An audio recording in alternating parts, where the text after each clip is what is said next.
Selamat pagi Pak, dengan Bapak siapa? Ervan. Ervan aja. Oke. Terima kasih sebelumnya telah menerima kami di sini untuk mewawancarai Koperasi Wanita Anggrek Bulan. Oke.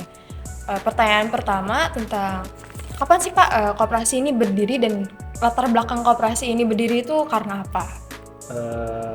Awalnya ya, inisiasi awalnya itu adalah kumpulan ibu PKK di sini.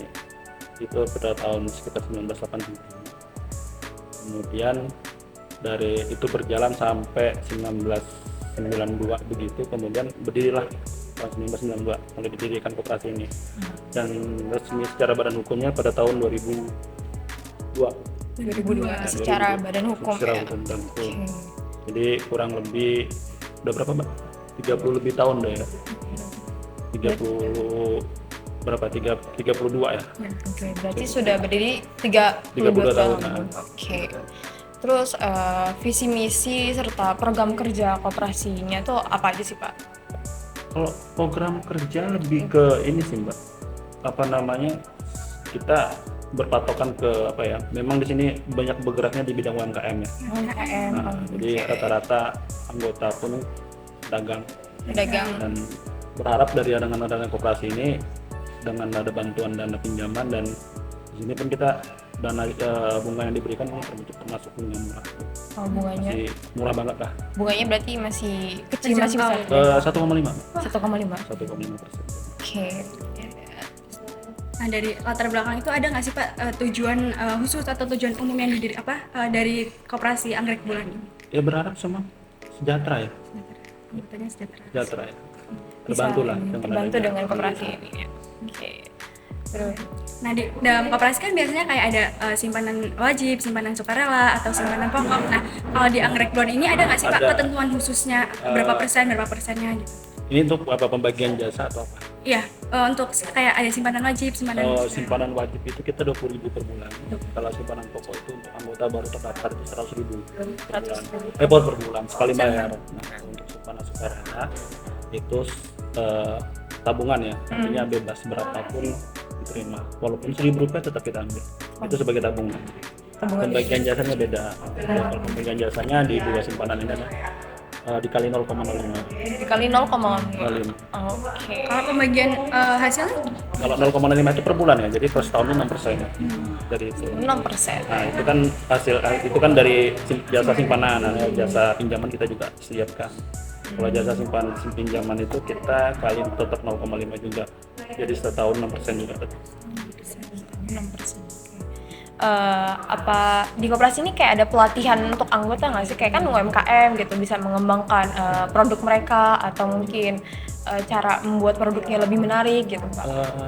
Kita tidak, kalau untuk pelatihan mungkin tidak ada ya, tapi kalau kita biasanya kan ada usaha di luar bukan pinjam, jadi ada usaha lain misalkan warung atau ada LPG, ada beberapa juga usaha. Nah itu kita diterapkan ke anggota untuk menjalankan. Oh, jadi ini masih termasuk usaha dari koperasi? Iya, ini dari anggota untuk anggota.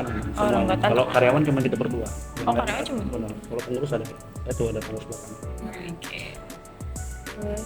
Kalau jumlah anggota koperasi yang aktif saat ini kira-kira berapa Pak? Di atas 100 ada gitu atau gimana? 134 orang. 134 orang yang aktif ya? Aktif dan itu memang terdata. Jadi, kita kalau udah keluar ya kita keluarin, masukin. Oke. Terus apa aja sih Pak produk atau layanan yang ada di koperasi ini? Selain simpan pinjam, kita juga menyediakan kreditan kayak kreditan elektronik, kemudian ada kreditan motor, kemudian ada kreditan Vicenza kalau untuk ibu-ibu, kemudian ada kreditan beberapa barang-barang yang memang mereka pengen ini nih, anggota pengen beli motor misalkan, udah melalui kita. Nanti kita hitungan bunga juga nggak gede, ini nanti ada penyesuaian gitu. Oke. Nah, selain itu keuntungan apa aja yang anggotanya terima dari koperasi ini Pak? Keuntungan ya. Yang pertama, kalau dia terdaftar di sini, kita untuk anggota itu lebih mudah mendapatkan pinjaman ketika ada dana darurat. Dan rata-rata memang tadi saya bilang mereka adalah pengusaha, pedagang UMKM. Jadi ketika mereka butuh dana, mereka mudah pinjam. Kedua, kita memberikan hasil dari semua ini kembali lagi ke mereka, walaupun jasa mereka bayar ke kita, selain dipotong dengan beban itu balik lagi ke mereka. Oke. Untuk kayak pengelola keuangan sendiri, apakah kayak ada bidang-bidangnya gitu gimana? Kebetulan sendiri saya accounting di sini. Accounting sendiri. Nah itu bagian admin keuangan.